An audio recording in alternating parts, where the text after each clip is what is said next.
Joining me now is Shawn Wallace, CEO and Chair at Torq Resources. Great to see you. Hi, nice to see you. Now, let's talk about the Santa Cecilia project in Chile.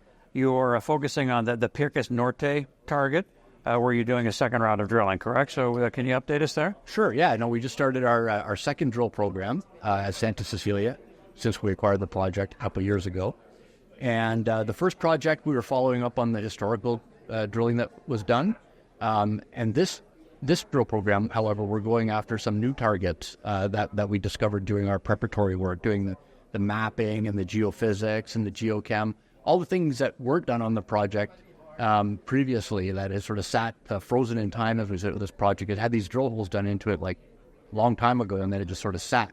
So we had to pick it up, apply all the modern preparatory work because, it is quite expensive drilling there. We wanted to make sure that we started using the Italian adage where you measure twice, cut once.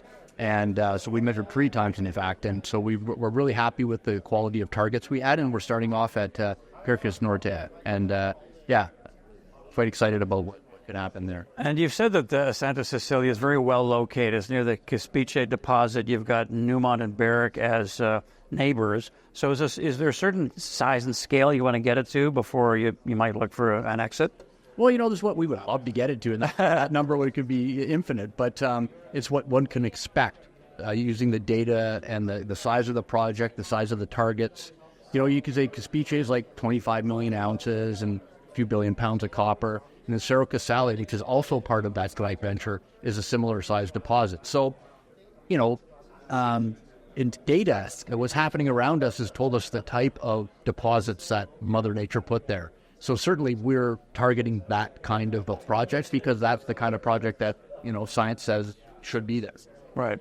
Okay, and then at Margarita, 4th round of drilling there. And you said before that you've been shocked a few times by the amount of gold content, right? Yeah, in particular on our 513 target. We went there looking, we thought it would be looking for more grade, say, on the copper side and then gold to be a credit. But as it turns out, at least on the 513 target, the first discovery we made there, you're seeing a gold value could exceed the value in copper. So that gave us pause, had us sort of go back and redo sort of the preparatory work on that project. And in doing so, we unveiled some other targets, which we subsequently drilled. That was the 3rd phase.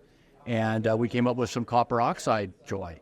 So now we've got sort of 2 deposit models that we're going to be sort of chasing after, if you will, on Margarita, which is that sort of close to surface copper oxide, which, as we all know, is cheap to mine and you can get up in production quite easily. Perfect sort of asset so we could sell to a mid-tier size company. All right, very good. And just lastly here, Shawn, you did a financing fairly recently, $5 million publicly, privately. You've got Goldfields in there with a stake of 15.5%. in the company. So now add it all up for us in terms of that kind of support from a name like that and the investment case through the rest of the year. Yeah, I mean, we're going to drill, and I think some of the results that we could generate at Santa Cecilia could probably create some excitement. There's some hoping it will, and that would probably be the impetus for us to get some additional capital to continue working. In terms of our relationship with Goldfields, it's going very well. They as part of their initial investment, they paid quite a premium for that. And they for that, they earned the right to maintain their ownership, and they've done so in subsequent financing. So, all's well there, and so we expect that to continue. Excellent. Thanks, Shawn. Okay, my pleasure. All right. Good stuff. Shawn Wallace from Torq Resources.